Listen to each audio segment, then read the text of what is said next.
Сіздерден чоң суранайчу ошол жана сиздер айтып аткан коммерциялык эмес уюмдарга сиздердин да үнүңүздөр жетсин, мисалы сиздер Шаардын тазалыгын сактоо учурдун эң көйгөйлүү маселелеринин бири. Мына ошондуктан шаар жетекчилиги демилге көтөрүп, мамлекеттик социалдык буйрутманы жүзөгө ашыруу долбоорун каржылоого 50 000 сом акча каражатын бөлдү.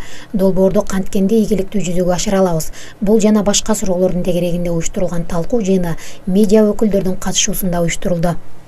Буга чейин ушул социалдык буйрутмаларды биз жалаң донорлордун сырткы каражаттардын эсебинен аткарып келгенбиз. Бүгүнкү күндө алар дагы өзүнүн жанагы мүмкүнчүлүгүн же болбосо алардын каржылоо жактары чектелип, бул түздөн түз өзүбүздүн мамлекеттик милдет катары ушул ишке бел бойлоп кирип атканыбыз мен ойлойм.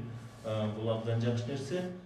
Долбоор ийгиликтүү ишке ашса шаардын көйгөйлүү маселесин чечүүгө мүмкүнчүлүк жаралат. Базарлардын ичинде, шаардын борбордук көчөлөрүндө туш келген жерге таштандыларды таштоо бул кайдыгерлик. Ошондуктан алгач мамилебизди оңдошубуз керек дейт шаар жетекчилиги. Биздин элибиз толугу менен ошол жерге мындай айтканда мешок менен жанагы таштандыларын алып чыгып атат да. Бул көрүнүштөрдү биз бүгүнкү күндө ушу аң сезимди ойготуу менен сиздер аркылуу жалпы жанагындай масса аркылуу ойготсок, мен ойлойм, уга келет ошондой жат көрүнүштөр токтойт.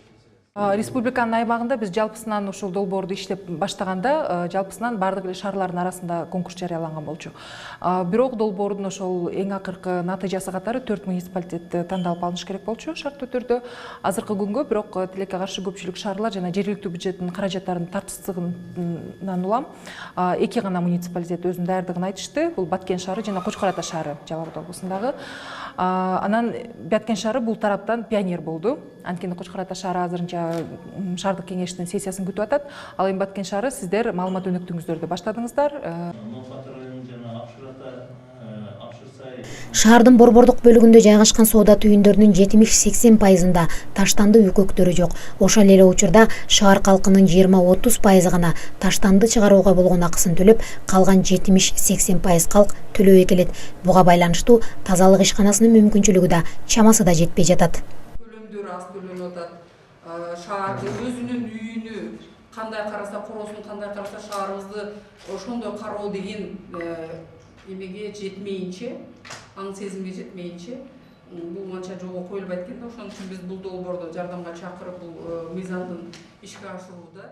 Шаар тазалыгын сактоого болгон мамлекеттик буйрутманы жүзөгө ашыруу үчүн атайын долбоордун кажети жок болчу.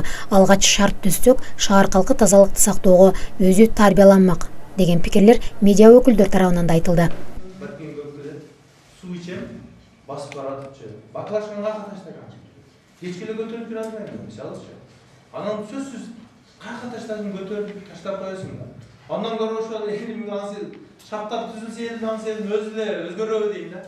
Шарт болгон жерге мусор таштанып турса эч качан бага таштабайт, таштап кетөбүз. Мисалы, ошо сен жашаган көчөгө техника чыгат. Саат 3-төн саат 6-га чейин чыгат да.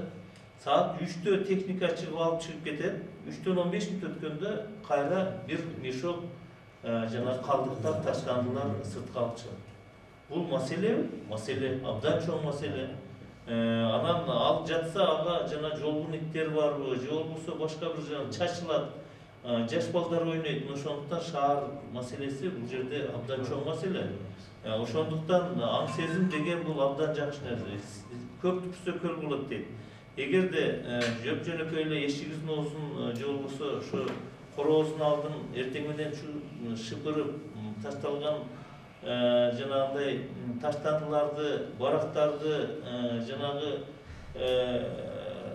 монпосуйдан калган акчелерди баарын терип, анан кийин саат 3-кө трактор келе турган болсо ошого жыйып берип койсок, бул өтө чоң маселе да. Түшүндүрүү иштери башкасы. Эми ага мүмкүнчүлүгүңүздөр бар, массалык каражаттарына карасаңыздар аны жеткирип берет. Бүгүн талкууга алынган тема боюнча кошумча каржы маселесин чечүү үчүн инвестиция тартуу боюнча дагы иштери жүргүзүлүүдө. Нурила Анарбаева, Азат Курбанбеков, Алтын бешик жаңылыктары.